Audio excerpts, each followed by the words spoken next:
ሳቅ ብጮህ እንኳን የምትደስልኝ ጥሩ ጎረቤቴ ናት። ብትበድለኝም ብትገለኝም መብቷ ነው። ቆይ ግን አንተ መስለ ሰው መጥፎነት የምትነግረኝ? ትልቁ ሴጣን እንደዚህ ለመናገር መብት የለውም። አሁን ከፊቴ ጥፋልኝ፣ ውጣልኝ፣ ውጣልኝ አልኩህ እኮ ውጣልኝ። አንቺ ጅል፣ በዚህ አናበቃ ምን እንገናኛለን? እሺ ውጣልኝ አልኩህ እኮ። አሰማም እንዴ? ውጣ እኮ ነው የተባልከው። አሰማም እንዴ? ውጣ። ሁላችሁም እንገላችኋለሁ። ዘር ማንዘራችሁን ለማጠፍ። በስተመጨረሻ ቃል ከናጠጠ ቤቷ ወጥታ እንግዲህ ጎዳና ላይ ወጣለች። ምክንያቱም ወደ እናቷ መሄድም እናቷ ጋር መሄድም ሄዳም እዛ የበፊቱ ድህነት ውስጥ መግባት አልፈልግም። ስለዚህ ያለኝ አማራጭ እነሱን ስታሳምኜ ወደ ቤት እስከምመለስ ድረስ ጎዳና ወጣለች። አቶ በኃይሉም እሱ ጋር ለተጠልል ሄዳ ነበር። አቶ በኃይሉም እኔ ጋር እንዴት ነው ዓይንሽን በጨው አጥበሽ እየመጣሽ ስላልገደልኩሽ አመስግኝ። አሁን እኮ እኔ አንቺን ብገልሽ ባልገልሽ ምንም ጥቅም የለሽም። ከእንግዲህ በኋላ ጥቅምሽ አብቅቷል። በፊትም እስከዛሬም ዝም ያልኩሽ የእህቴን ንብረት በአንቺ በኩል አገኛለሁ ብዬ ነበረ። አሁን ግን ሁሉም ነገር አልቋል፣ አታስፈልግኝም ብሎ እንግዲህ አባርሯታል። እኔ እንደኔ ቃል እንግዲህ ያው ተሸንፋለች። ግን ደግሞ ቃልዬ ራስሽን ብታጠፊ ደስ ይለኛል። ምክንያቱም ማንም ዞር ብሎ አያይሽም። ከእንግዲህ እናትሽን ራሱ እናቴ አይደለችም ብለሽ አሳፍረሻታል። የገዛ እናትሽን ማለት ነው። ብዙ ነገር ነው እየሰራሽው። ስለዚህ ማንም አሁን ላይ የሚቀበልሽ ሰው የለም። ተንኮልሽ በጣም ከመጠን በላይ ነበረ። እንግዲህ እኔ እንደ ራስሽን አጥፊ ወይ ደግሞ ራስሽን ደብቂ፣ ጥፊ በቃ ከነብሌን ከነሳሚ ህይወት ውጪ ራቂላቸው። ወደ ብሌን አሳዳጊና ወደ ፀሐይ ስንሄድ ወይዘሮ ገነትን አቶ በኃይሉ ሊገላት ሽጉጥ ባወጣ ሰዓት እንግዲህ ጓደኛዋ ጎረቤቷን ውጪ ብሎ አስወጥቷት ነበር። እባክህ አትግደላት ብላ ስትለምነው አንቺ ደግሞ ከመቼ ወዲህ ነው ለሷ አዛኝ የሆንሽላት? ስለዚህ እንደውም አንቺ እዚህ መኖር የለብሽም ውጪ ብሎ ባባረራት ሰዓት እሷም እንግዲህ የሆነ ብርጩማዋን ይዛ መጣ አናቱን ብላ ዘረረው ነበረ ማለት ነው። በዘረረችው ሰዓት እንግዲህ ወርቋል።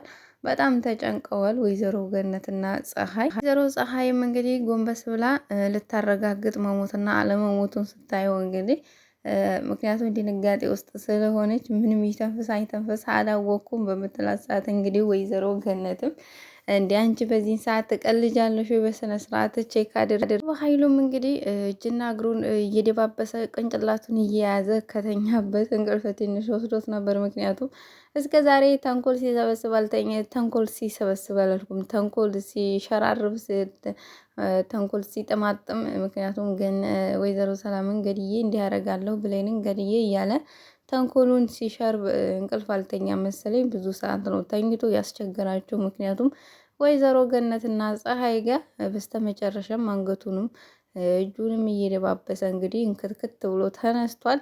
በዛው ግን ሞቶ ኖሮ አቶ ኃይሉ ደስ ይል ነበር። ያው ደግሞ በስተመጨረሻ ፀሐይ እስር ቤት ትገባለች እንጂ ገነትም ተመስገን አልሞተም ተነሳ ብላ እንግዲህ በጣም ነው የተደሰተችው።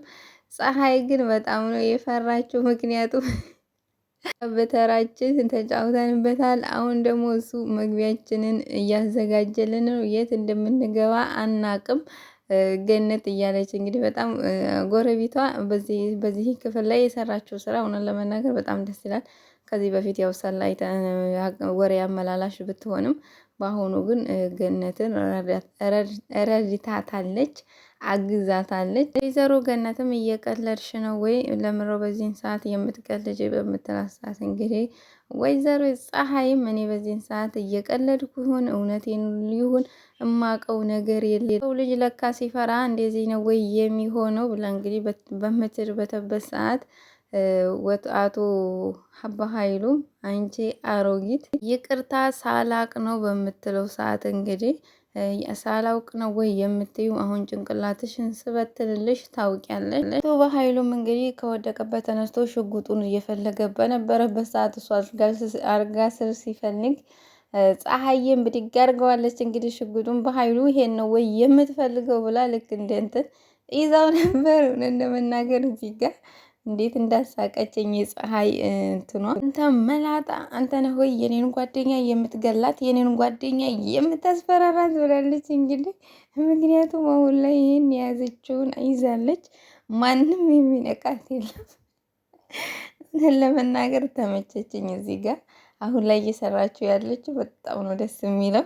ያንተ ነፍስ ደግሞ የድመት ነው የአንበሳ ነው እናያለን ብላ እንግዲህ ደቅናበታለች ሽጉጡን። ወይዘሮ ገነትና ብሌን ስንሄድ እንግዲህ ልጆችዬ ተስንት ነገር እኮ ነው ያወጣችሁኝ እናንተ ባለብዙ ውለታዎቼ ናችሁ። ብሌንዬ አንቺ እኮ ከልጄ በላይ ነሽ። በጣም ነው የማመሰግን። ሁሉ የሆነው በአንቺ ምክንያት ነው። ይሄ ለአንቺ ከዚህ በላይ ራሱ ባረግልሽ ደስ ይለኛል። የኔ ውድ ልጅ ሁልጊዜ አብረሽኝ እንድትሆኝ ነው የምፈልገው። ሁሌም አብሬሽ ነኝ በምትላት ሰዓት እንግዲህ ወይዘሮ ሰላምም ሳሚዬ እዛ ጮኬብህ ተናግሬህ ብዙ ነገር ብዬህ ግን አንተ ግን እኔን አግዝከኝ። በጣም ነው የማመሰግነው ሳሚ ልጄ በምትለው ሰዓት አረ ችግር የለውም ሰላም፣ እዚህ የበቃሽው በእኛ ምክንያት ነው። ስለዚህ ምስጋና አያስፈልግም፣ ችግር የለውም። ራሱ አንቺን እኮ ብዙ ነገር ነው የበደልኩሽ፣ ይቅር የማይባል ሁላ ነው የሰራውብሽ። እድሜ ለብሌን፣ ብሌን ቀይራኛለች፣ አሁን ላይ ሌላ ሰው ሁኛለሁ እያለ እንግዲህ በሚያወራ ሰዓት አቶ ዲያግም ደግሞ በጣም ነው የተናደደው። በጣም ተንጨርጭሯል። በጣም ነው እንትን እያለ ያለው ምክንያቱም ያለፈውን ነገር መቀየር አልችልም ብሎ እንግዲህ በሚላ ሰዓት ወይዘሮ ሰላምም ያለፈው አለፈ፣ ዋናው አንተ መቀየርህ ነው ልጄ፣ ሁላችንም እኮ በደለኞች ነን። ሰላምዬ በጣም ይቅርታ በድዬሻለሁ ብሎ እንግዲህ ወይዘሮ ሰላም ላይ ሳሚ ወድቋል፣ ይቅርታ እንድታደርግለት እሷም ደግሞ ኧረ ችግር የለውም ይቅርታ አድርጌልሃለሁ ልጄ። ሳሚተን ግምን በውስጡ እየተነጋገረ ነው። ምክንያቱም እንደዚህ ሲያደርግ እውነተኛ ጥሩ ሰው አይመስልም ወይ? ብሌን ፊት እኮ ጥሩ ሰውና አዛኝ መስሎ ለመታየት ነው ይሄ እባብ እያለ እንግዲህ እየተጉመተመተ ነው። ውይ ዳግም ግን አስጠለኝ እዚህ ጋር ማለት ነው። ለምን ቆፍጠና አይልም? ተነጫነጨ እኮ እንደ ሕፃን ልጅ ማለት ነው። እውነት ለመናገር ብሌን እየሳሚ ብትሆን በጣም ነው ደስ የሚለው። ምክንያቱም በጣም ቅናት ደግሞ በጣም መጥፎ ነው። ምክንያቱም በቀኑ ቁጥር ያ ሰው ትቶት ሊሄድ ይችላል። አሁን እዚህ ጋር ሳሚ ወይዘሮ ሰላም ጋር ለመቀመጥ ወስኗል። ወይም ደግሞ እቃውን ራሱ አምጥቶ ገብቷል። ከብሌን ጋር ደግሞ ያላቸው ቅርርብ በጣም ማለት የሆነ በጣም እየቀረበ ነው። ዳግም ደግሞ በዚሁ አጋጣሚ አኩርፏት ብሌንንም በዚሁ ከቆየ ጥሏት ይሄዳል።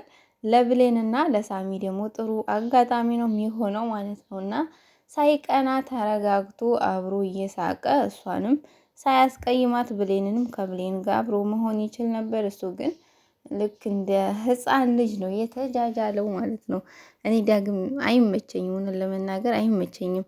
ወይዘሮ ሰላምም እንግዲህ ይቅርታ አድርጌልሃለሁ ተነስ ልጄ ብላ ተነሰችው በኋላ የፈጣሪ ያለ ይሄን ሀለ ማስመሰል ግን ምንድን ነው? ይሄንን የሚለውን ሁሉ ቃላቶችን ሸምድዶ ነው እንዴት አምሮ እየመጣው ብሎ እንግዲህ ዳግም አሁንም እየተናደደ እንዴት በዚህ ልክ ማስመሰል ይችላል በሚል ሰዓት ወይዘሮ ሰላም ሁሉ ነገር ረስቷል። አሁን ዳግም